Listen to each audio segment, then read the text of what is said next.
विषय है forest rights act 2006, जिसकी इम्प्लीमेंटेशन बहुत ज़ोरों शोरों से जम्मू कश्मीर में करने की कोशिश की जा रही है। फॉरेस्ट राइट्स एक्ट के तहत जम्मू संभाग और जम्मू कश्मीर में जो फॉरेस्ट लैंड है, जंगलात की जो ज़मीन है, जो ऑलरेडी अंडर इंक्रोचमेंट है, ऑलरेडी अंडर इलीगल ऑक्यूपेशन है, वो कोट एंड कोट ट्राइबल्स को देने की कोशिश की जा रही है। मैं सबसे पहले कानून के भीतरी प्रोविजंस में जाऊं, उससे पहले ये सब जम्मू वासियों को आपके माध्यम से बताना चाहूँगा कि फॉरेस्ट राइट एक्ट के तहत जो फॉरेस्ट लैंड के मालिकाना हक दिए जाते हैं वो केवल उन्हीं स्टेट में उन्हीं ट्राइबल्स को दिए जाते हैं जिन स्टेट्स में पहला फॉरेस्ट विलेजेस रिकग्नाइज्ड हों। जम्मू कश्मीर एक ऐसी स्टेट है जहाँ पे केवल और केवल रेवेन्यू विलेजेस हैं। जम्मू कश्मीर में फॉरेस्ट विलेजेस नहीं हैं।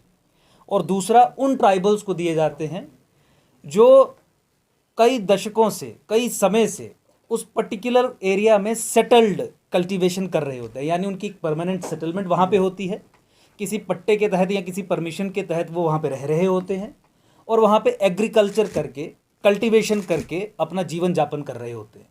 सो सेटल्ड कल्टीवेशन और आपका लाइवलीहुड जो है वो फॉरेस्ट प्रोड्यूस पे डिपेंडेंट होना चाहिए, then only you qualify for getting ownership under the forest rights act.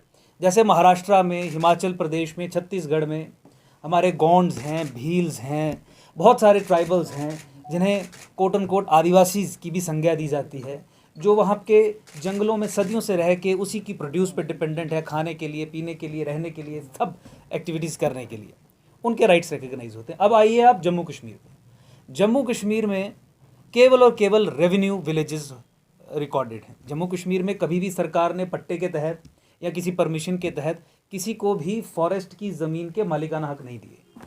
मैं इमीडिएटली अभी आपकी संज्ञान में ये लाना चाहूँगा कि जम्मू कश्मीर में जो भी राइट्स ट्राइबल्स को दिए गए वो ग्रेजिंग राइट्स दिए गए, क्योंकि वो नोमैड्स थे, नोमैडिक पीपल थे, इसलिए उन्हें केवल और केवल ग्रेजिंग राइट्स दिए गए जो डिस्टिंग्विश्ड हैं टिलिंग राइट्स से। मान लीजिए जहाँ पे टिलिंग राइट्स, जोतने के राइट्स दिए हों, वहाँ पे ये प्रिजम्पशन रहती है कि व्यक्ति एग्रीकल्चर परफॉर्म कर रहा है, उसको वहाँ पे रहने की ज़रूरत है, घर बनाने की ज़रूरत है, परमानेंट हैबिटेशन की ज़रूरत है, तो टिलिंग राइट्स दिए जाते हैं। Tilling rights as a matter of fact Jammu Kashmir में कभी भी यहाँ के नोमैड्स को नहीं दिए गए, जिनको ट्राइबल्स कहा जाता है। यहाँ के ट्राइबल्स नोमैड्स हैं और इसीलिए फॉरेस्ट राइट एक्ट्स की जो बेसिक रिक्वायरमेंट्स हैं उसके तहत ऑनरशिप के लिए क्वालिफाई नहीं करते हैं। लेकिन हमने क्या अभी एक ड्रामा देखा यहाँ की यूटी सरकार का कि चिट्ठियाँ लिखी गई डिप्टी कमिश्नर्स को कि तत्काल प्रभाव से फॉरेस्ट राइट कमिटीज़ को कॉन्स्टिट्यूट किया जाए, फॉरेस्ट राइट कमिटीज़ में 2/3 रिप्रेजेंटेशन एसटीज़ की जाए। और हमने क्या देखा गाँव में, विलेज लेवल पे, रेवेन्यू विलेज लेवल पे, जो फॉरेस्ट विलेजेस में होना चाहिए था, जो यहाँ पे एग्जिस्टेंट ही नहीं है, उनको रेवेन्यू विलेज के लेवल पे किया गया और आसपास के रेवेन्यू विलेज के क्षेत्रों के जो एनक्रोचर्स हैं उनको इन कमिटीज़ में रिप्रेजेंटेशन दी गई। मुझे बताइए ये जो कमिटीज़ हैं ये आगे जाके क्या रिकमेंडेशंस देंगी? एक्ट जम्मू कश्मीर के लिए भी बढ़िया है और ट्राइबल एम्पावरमेंट के लिए हमने इसे इम्प्लीमेंट करना है। तो मुझे बताइए, सरकार जो इस चीज़ को बेच रही है, ट्राइबल एम्पावरमेंट को जो मार्केट कर रही है, क्या इन कमिटीज़ की रिकमेंडेशंस को वो टर्न डाउन करेगी?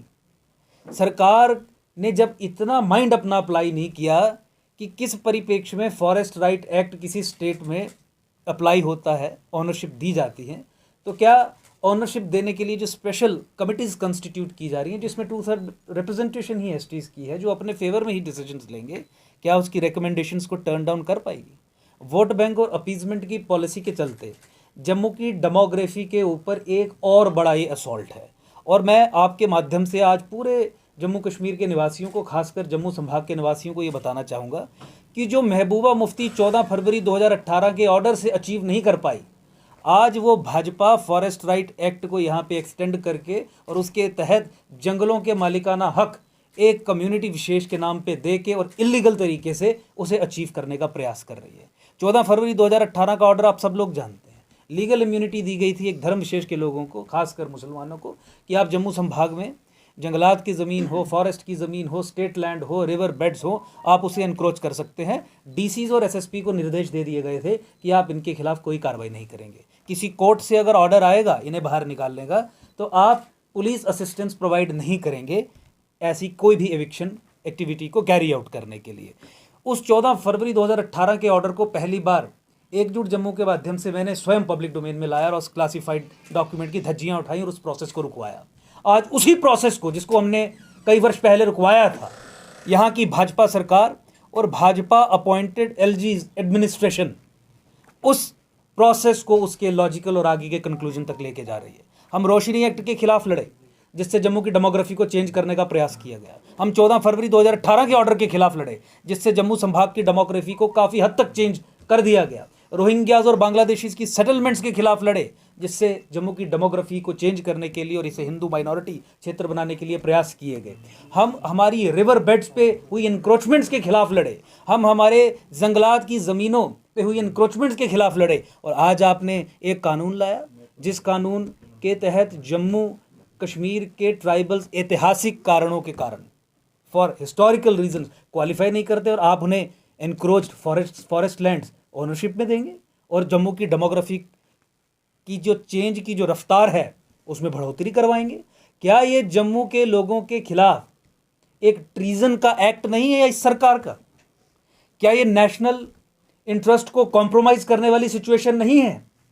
हम पिछले कई वर्षों से देख रहे हैं कि वो सब स्कीम्स जो पाकिस्तान की आईएसआई चाहेगी कि जम्मू कश्मीर में डिप्लॉय की जाए, इंप्लीमेंट की जाए, वो भारत सरकार ही यहाँ पे इंप्लीमेंट और डिप्लॉय कर रही है।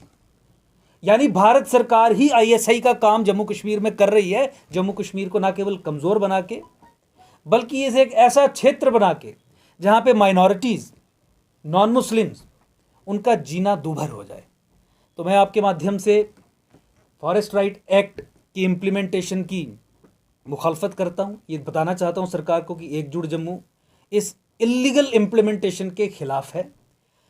इससे पूर्व में भी जब जब प्राइवेट मेंबर बिल्स भी लेजिस्लेटिव असेंबली में इंट्रोड्यूस किए गए कि ये एक्ट को एक्सटेंड जम्मू कश्मीर में किया जाए, आप जानते हैं उस समय के फॉरेस्ट डिपार्टमेंट ने क्या क्या रिकमेंडेशंस दी।